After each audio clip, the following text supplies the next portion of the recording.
Au cœur de la société. Au cœur de la société est une émission préparée en synergie par les radios Inzamba, Agateka Kawe, Radio RPA, Ijuya Wanyagihugu, ainsi que la radio-télévision Renaissance. Il a récemment affiché sa position sur France 24, la position selon laquelle il n'est pas prêt à dialoguer avec ceux qui sont poursuivis par la justice burundaise. Évariste Ndayishimiye évoquait surtout les présumés putschistes de 2015. Comment certains politiques interprètent cette attitude du président de la République? C'est ce que nous allons voir dans le mini-magazine Au cœur de la société. Vous êtes avec Émile Nibasumba, soyez des nôtres. Ce lundi, dans un entretien accordé aux journalistes de France 24 et RFI, le président de la République du Burundi, Évariste Ndayishimiye, a répondu à la question de savoir s'il était prêt à dialoguer avec tous les acteurs concernés par la crise burundaise. Il y a ceux qui se négocient et ceux qui ne se négocient pas. Par exemple, la justice ne se négocie pas. Tu ne peux pas tuer quelqu'un et dire « je vais négocier avec le gouvernement ». C'est ça l'impunité. Parce qu'il y a des victimes qui réclament justice. Alors, qui protéger entre la victime et le bourreau? Donc, tu ne peux pas dire en matière pénale que tu vas réconcilier les gens. En matière civile, oui. Mais en matière pénale, si vous avez commis un crime, c'est la justice qui doit faire son travail. Mais aussi, quand la justice termine son travail, il y a cette fois-ci la gestion des condamnés. Il y a des mécanismes d'amnistie, des mécanismes de mesures de grâce. Il y a tout. Mais avant tout, il faut privilégier la justice. Le président de la coalition politique de l'opposition, Sefor Arusha, Frédéric Wamvuginyumvira, indique qu'Évariste Ndayishimiye ne devrait pas se comporter ainsi parce que lorsque le CNDD-FDD a participé à la table des négociations, certains de ses militants avaient écopé de la peine de mort. En fait, quand on n'a pas le plein pouvoir et qu'on est passé par des élections qui n'en ont pas été une, ça devient un problème pour un chef d'État. Et il doit tenir compte des gens qui l'écoutent parce que quelque part, il peut être taxé d'être traître dans ses propres rangs. Et c'est cela qui cause problème réel. Et à l'entendre s'exprimer, j'ai senti ce malaise.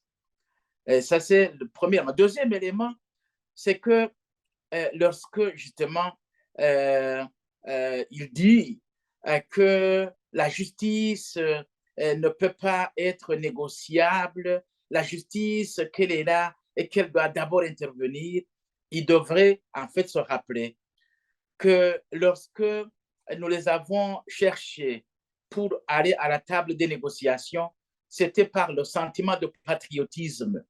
Nous voudrions que des Burundais, qui qu'ils soient, puissent être appelés à la table des négociations et discuter avec tout le monde pour qu'on puisse aboutir à une paix véritable. Nous cherchions à ce que ces militants du CNDD-FDD puissent intégrer les structures de l'État et qu'on discute ensemble comment intégrer l'État et arrête la guerre et intègre l'État et qu'après, ils puissent être formés justement à gérer les affaires publiques. C'était ça notre objectif.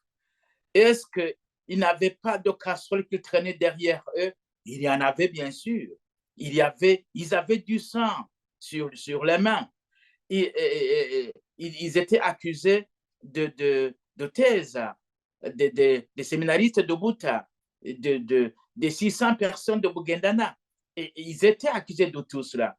Il y en avait même qui étaient condamnés à mort, y compris le président Nkurunziza lui-même. Mais cependant, nous avons dit qu'il fallait absolument surseoir sur tout cela pour qu'on ait la paix.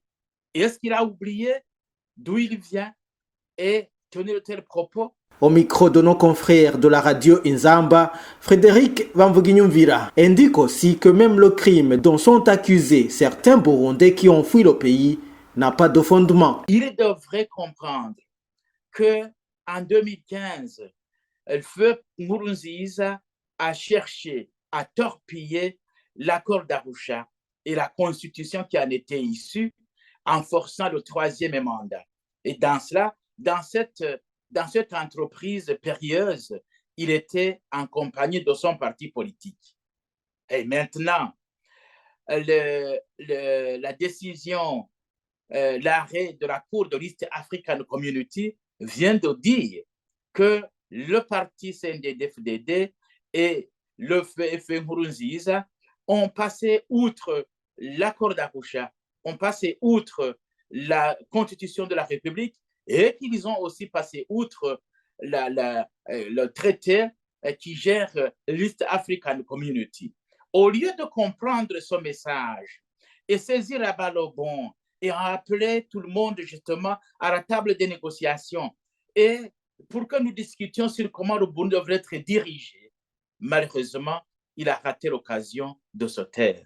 Sinon, si on devrait avoir une justice vraie, qui est putschiste, qui ne l'est pas, à mon avis, c'est celui qui a cherché à virer la Constitution. C'est lui le putschiste.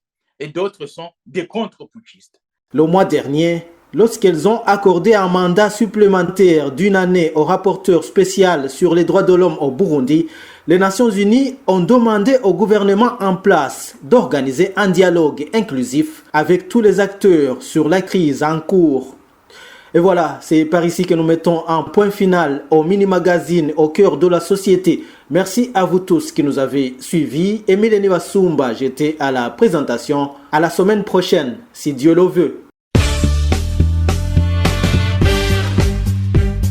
C'était l'émission Au cœur de la société.